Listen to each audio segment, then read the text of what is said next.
முதல்ல இந்த 717 கடைகளை வந்து மூடிட்டீங்களா? அதுனா ஏன் எங்களுக்கு டீட்டெயில் இல்லை அப்படிங்கிறாங்க. உண்மையாலும் அந்த துறை சார்ந்தவங்களுக்கு தெரியும். அது போக முன்னாள் சட்டமன்ற உறுப்பினர்களுக்கே தெரியலங்கும்போது அது ஒரு வருத்தமான விஷயம்தான். ஏன்னா அந்த ட்விட்டரில் 717 கடைகளுடைய எண்களும் கொடுத்துருக்கோம். ஆன்லைன் மூலம் இந்த மது விற்பனையை துவங்க உள்ளதாக கூறியிருக்கக்கூடிய விஷயத்திற்கு பாட்டாளி மக்கள் கட்சி தன்னுடைய முழு எதிர்ப்பை இந்த நேரத்தில் பதிவு செய்கிறது. அது கூட வந்து தவறான புரிதல் தான். இது வந்து விற்பனை கிடையாது, ஆன்லைன்ல விற்பனை கிடையாது. நீங்க இது ஒரு கேஷ்லெஸ் டிரான்சாக்ஷன் மட்டும்தான். எப்ப வந்து ட்ரை பண்ண போறீங்க? சோழன் மேஸ், அசோக் நகர், வேளச்சேரி, அண்ணா நகர், பெருங்குடி மற்றும் பாரிஸ் கார்னர். இந்த அரசு பொறுப்பேற்றவுடன் 717 மதுக்கடைகளை மூடுவதற்காக உத்தரவிட்டார்கள். அந்த 717 மதுக்கடைகள் மூடப்படுவதற்கான காரணங்கள் என்று கூறப்பட்டவை பள்ளியின் அருகாமையிலும், பேருந்து நிலையங்கள் அருகாமையிலும், அடுத்தபடியாக சுகாதாரத்துறை நிறுவனங்களின் அருகாமையிலும் உள்ள மதுக்கடைகள் மூடப்படும் என்று இங்கே அறிவித்தார்கள். ஆனால் அங்கே இருக்கக்கூடிய அதிகாரிகளின் தவறா யாருடைய தவறு என்று எனக்கு தெரியவில்லை. 717 கடைகள் மூடி இருக்கிறதா?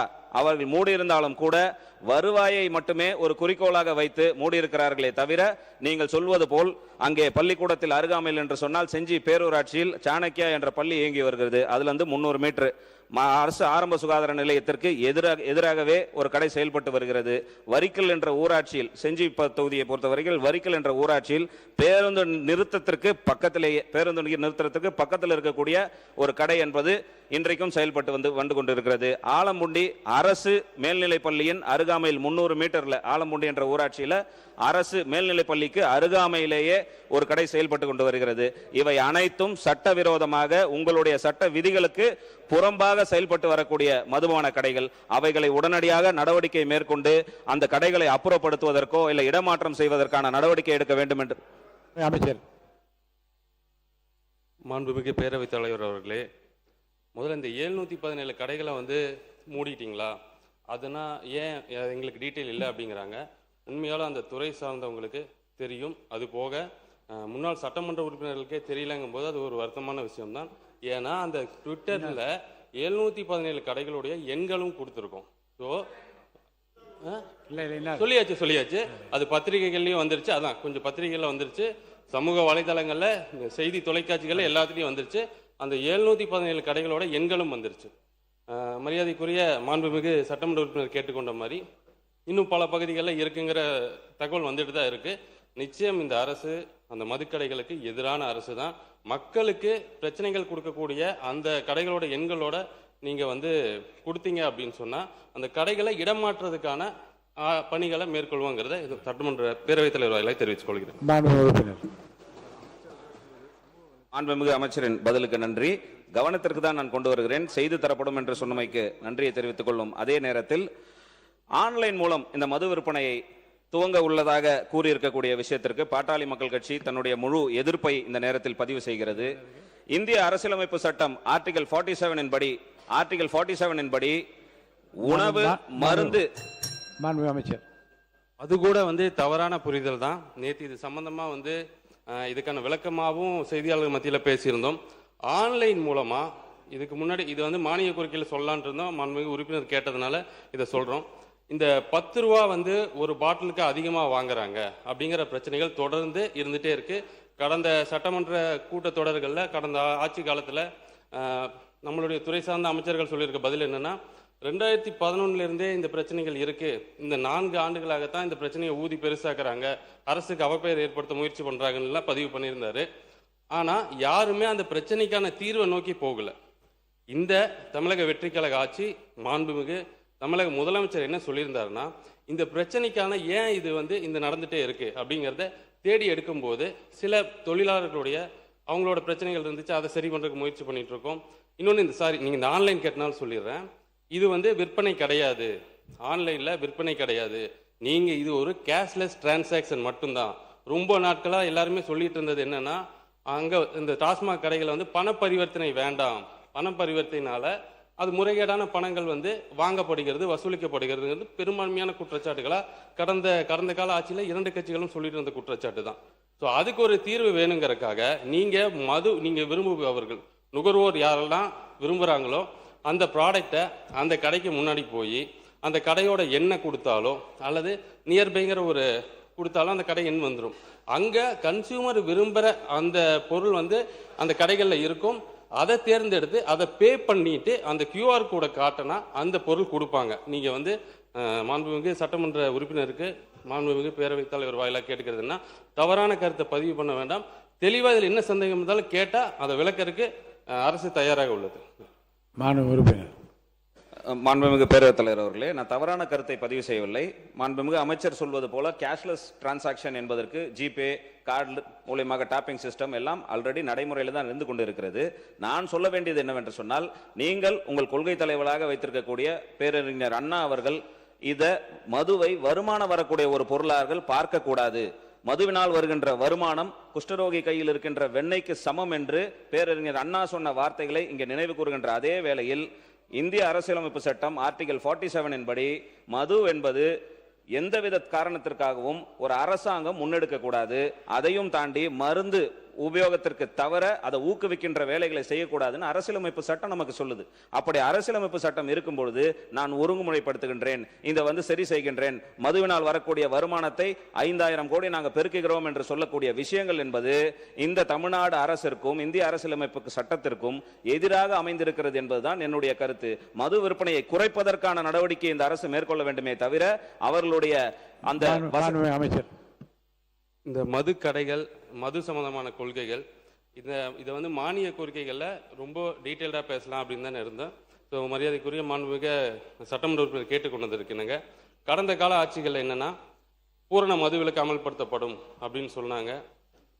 இந்த பக்கம் இருக்கும்போது நீங்கள் ஏன் அமல்படுத்தலைன்னு கேட்பாங்க, அந்த பக்கம் போகும்போது நீங்கள் ஏன் அமல்படுத்தலைன்னு கேட்பாங்க. இது தொடர்ந்து நடந்துட்டு வந்துட்டு இருந்தது தான். அப்போது கடந்த காலத்தில் அந்த துறை சார்ந்த அமைச்சர் வந்து பேசும்போது என்ன சொல்லியிருந்தார் அப்படின்னா, இந்தியா ஃபுல்லாக மது விற்பனையை தடை செஞ்சால் மட்டும்தான் பூரண மது விலக்குங்கிறது தமிழ்நாட்டில் சாத்தியம் அப்படின்னு சொல்லியிருந்தாங்க. அப்போது இங்கே மது விலக்கை கொண்டு வரும்போது பக்கத்து மாநிலங்களில், நம்மளோட எல்லையொட்டி இருக்கக்கூடிய மாநிலங்களில் அந்த மது இப்போவே வந்து கடந்த கால ஆட்சிகளே வந்து இல்லிசிட் அராக்குன்னு சொல்லக்கூடிய அந்த பொருட்கள் உள்ளே வந்துட்டு இருந்துச்சு. அதை தடுக்கிறதுக்கான நடவடிக்கை எடுக்காமல் இருந்துச்சு. எங்களுடைய அரசு மதுவை மக்களுக்கு எளிதாக கிடைக்கிற வண்ணம் செய்யக்கூடாது அப்படிங்கிறதுல ரொம்ப தெளிவாக இருக்கும். அதனால தான் இந்த கோயில் பக்கத்தில் இருக்கிறதுல, பேருந்து நிலையம் பக்கத்தில் இருக்கிற இடத்துல எல்லாம் நாங்கள் அதை க்ளோஸ் பண்ணிட்டு இருக்கோம். அப்புறம் மாண்புமிகு சட்டமன்ற உறுப்பினருக்கு ஒன்று தெரிவிச்சுக்கிறது என்னன்னா, தமிழக வெற்றி கழகம் என்னைக்கும் மதுவினால் வரக்கூடிய வருமானத்தை உயர்த்துவோம் அப்படின்னு எங்கேயும் சொன்னதும் கிடையாது. மதுவினால் வரும் வருமானம் உயர்வதற்கு சந்தோஷப்பட்டதும் கிடையாது. நாங்கள் இப்போவும் வந்து அந்த 717 கடைகளை க்ளோஸ் பண்ணதுக்கு அப்புறமும் மரியாதை கூட சட்டமன்ற உறுப்பினர் கேட்டார் எப்படி வருமானம் பெருகுச்சுன்னு. இந்த துறையில் இருக்கிற அந்த ஊழல்களை ஒழிச்சதுனால வருமானம் அதிகமாயிட்டே இருக்கு. இன்னமும் அதிகமான வருமானங்கள் வரும் அப்படிங்கிறதையும் மாண்புமிகு சட்டப்பேரவை தலைவர் வாலியாக தெரிவித்தார். இதில் ஒன்றும் பாயிண்டாக பாரு வேணாங்க. இது நீங்கள் மாண்புமிகு உறுப்பினர் பேசி முடிங்க. மணி ஆயிடுச்சு, 1:45. மாண்புமிகு பேரவைத் தலைவர் உட்காருங்க. அமைச்சர் சொன்னது போல மதுவிலக்கு மானிய கோரிக்கைகளை விரிவா அப்புறம் பேசிப்போம். அடுத்த அவர் ஒருத்தர் உங்க கட்சி சார்பாக கொறடா பேசுறாரு. உட்காருங்க. மாண்புமிகு பேரவைத் தலைவர்களே, நம்முடைய மாண்புமிகு அமைச்சர் அவர்கள் நல்ல விளக்கமாக சொன்னார்கள். அதே மாதிரி சட்டமன்ற உறுப்பினர் நம்முடைய அருமை சகோதரர் கணேஷ்குமார் அவர்கள் கூட இந்த அரசு என்பது மதுவிலக்கு எதிர்ப்பான அரசா, இதை நிறுத்தப் போகிறா என்பதுதான் அவருடைய கேள்வியாக இருந்தது. அமைச்சர் அவர்கள் சொன்னார்கள், வருமானம் அது கூடியிருப்பது என்பது பல்வேறு வகையில் நாங்கள் லீக்கேஜெலாம் நீர்த்திருக்கிறோம், அதனால தான் வருமான மொழியை. ஆனால் இந்த அரசு என்பது மது கொள்கைக்கு எதிரான அரசு என்பதை வலியுறுத்தி கொண்டிருக்கிறார். நான் உங்கள் மூலமாக அவரிடம் தெரிந்து கொள்ள விரும்புவது, இந்த 5 ஆண்டு காலங்களில் நீங்கள் ஆண்டுக்காண்டு இந்த கடைகளை நீங்கள் குறைக்க போகிறீங்களா, அது வெளிப்படையாக உங்களுடைய மானிய கோரிக்கையில் இந்தந்த ஆண்டு இந்தந்த கடைகள் நாங்கள் குறைப்போம் என்று நீங்கள் அறிவிக்கப் போகிறீர்களா? அதுக்கு காரணம் என்னென்னா, ஒரு மாவட்டத்தில் இருக்கிற சட்டமன்ற உறுப்பினர்கள் பொதுவாக இந்த கட்சி அந்த கட்சிலாம் கிடையாது, எல்லா சட்டமன்ற உறுப்பினர்கள் என்ன நினைக்கிறாங்கன்னா, இப்போ 717 ஏற்கனவே நான் குறைச்சிட்டோம் அப்படின்ற ஒரு அறிவிப்பு இருக்குது. அது எந்தெந்த அந்த மாவட்டத்தில் எந்த கடையை குறைச்சாங்கன்றது அந்த மாவட்டத்தில் இருக்கிறவங்களுக்கே யாருக்குமே தெரியல. நீங்கள் சொல்கிறீங்க நம்பர் வந்தது, நாங்கள் ஆன்லைனில் போட்டிருக்கிறோம் அப்படின்ற நிலைமை இல்லை. லோக்கலில் இருக்கிற எந்த பத்திரிகையிலும் இந்த கடைகள் எல்லாம் குறைத்து விட்டோம் என்ற அறிவிப்பு இல்லை. ஏன்னா அதுவும் தேவை. நீங்கள் சொல்லுவதைப் போல ஆண்டாண்டுக்கு நாங்கள் குறைக்க போகிறோம் என்பதை நீங்கள் இப்போ சொன்னாலும் சரி, அல்லது உங்களுடைய மானிய கோரிக்கையில் ஒரு வருஷத்துக்கு இத்தனை கடைகளை நாங்கள் குறைக்கப் போகிறோம் என்று சொன்னால் இந்த அரசு அதற்காக முயற்சி எடுப்பது என்று நாங்கள் எடுத்துக்கொள்ள முடியும். அவை முன்னவர் மாண்பு அவை முன்னவர் அவை முன்னவர் அவை முன்னவர் மாண்பு பேரவைத் தலைவர் அவர்களே, மதுவிலக்கை கொண்டு வந்தவர்களே யார் என்பது நாடறியும். அவை முன்னவர் மதுவிலக்கை முதலிலே கொண்டு வந்தவர் நீங்கள் தான். இப்போது அதற்காக வக்காலத்து வாங்கி கொண்டிருப்பவர் நீங்கள் தான். மாண்பு மாண்பு எதிர்கட்சி பேசுங்க. நம்முடைய அவை முன்னவர் அவர்கள் ஒரு பெரிய தெளிவாக ஒன்று கண்டுபிடிப்பை சொல்லியிருக்கிறார்கள். அவர் ஏற்கனவே இருந்த சட்டமன்ற உறுப்பினராக நீண்ட நெடிய காலம் இருந்த அதிமுக ஆட்சி காலத்தில் கூட இவைகள்லாம் நடைபெற்றது. இது திமுக அதிமுகலாம் ஒன்றும் கிடையாது. இன்னும் சொல்ல போனால் நான் ஒரு சின்ன விளக்கத்தை சொல்லேன், டைம் பற்றி எடுத்துக்காதீங்க. காங்கிரஸ் பேரியக்கம் ஆண்டு கொண்டிருக்கிற பொழுது அப்பொழுது நேரு அவர்கள் டேக்சன் கமிட்டின்னு ஒரு கமிட்டி அனுப்பினார், எல்லா மாநிலத்துக்கும் அனுப்பினார். இந்த சாராய கடையெல்லாம் திறக்கவே கூடாது அப்படின்னு. அப்போ தமிழ்நாட்டில் காங்கிரஸ் சார்பாக என்ன சொன்னாங்க தெரியுமா? திருட்டு சாராயம் காவிரி ஆறை போல ஓடுகிறது, அதை கட்டுப்படுத்த வேண்டும் என்று சொன்னால் சாராய கடை இருக்க வேண்டும். அது தப்பான விஷயம் இல்லை. திருட்டு சாராயம் சாப்பிட்டா உடம்பெல்லாம் கெட்டு இன்னும் ஆஸ்பத்திரிக்கு அதிகமாகவே செத்து விடுவோம் என்ற அடிப்படையில் தான் அந்த கருத்து சொல்லப்படுது. வேணுன்றதுக்காக சொல்லப்பட்ட கருத்து அல்ல. அதனால் ஏற்கனவே நீங்கள் அதிமுகவில் அமைச்சராக இருந்த காலத்திலும் அப்பொழுது நடைபெற்றது. அப்போ நீங்கள் அறிவுரை சொல்லி வேணான்னு சொல்லியிருக்கலாம், அதை வேணான்னு சொல்லியிருக்கலாம். ஒன்று. இன்னொன்று, அமைச்சர் அவர்கள் நீங்கள் நல்லா தான் பதில் சொல்கிறீங்க, ரொம்ப சின்ன வயசாக தான் நல்லா பதில் சொல்கிறீங்க. ஆனால் போகிற போகிறதுக்குள்ள ஒரு அடி அடிக்கிறீங்க. என்னென்னா ஊழல்னு எப்பயும் சொல்கிறேன். ஊழல்னு யார் பேசினாலும் சரி அதற்குரிய ஆதாரத்தை சட்டமன்றம் தரலாம். மேடையில் எப்படி வேணாலும் பேசலாம், எப்படி வேணாலும் பேசலாம், அது ஒன்றும் தவறு இல்லை. மேடையில் ஒரு மாதிரி பேசிக்குவாங்க. ஆனால் ஊழல் என்றால் அதற்கு எப்போ ஆதாரம் தர வேண்டும். ஆதாரம் கொடுத்தா தானே நாங்கள் அடுத்த கட்டத்துக்கு நாங்கள் போக முடியும். ஆதாரம் இல்லாமல் சட்டசபையில, எனவே அதை தயவு செய்து நீங்க அவை குறிப்பில் எடுக்கணும். ஊழல்னு சொன்னா உங்ககிட்ட கொடுக்கட்ட சான்று யாரா இருந்தாலும் ஏற்கனவே சான்று கொடுத்தால்தான். ஏற்கனவே அறிவுறுத்தியது தான் அது. ஊழல் என்ற வார்த்தை மட்டும் அவைக்குள் நீக்கப்படுகிறது. எப்ப வந்து ட்ரை பண்ண போறீங்க? சோழன் மெஸ், அசோக் நகர், வேளச்சேரி, அண்ணா நகர், பெருங்குடி மற்றும் பாரிஸ் கார்னர்.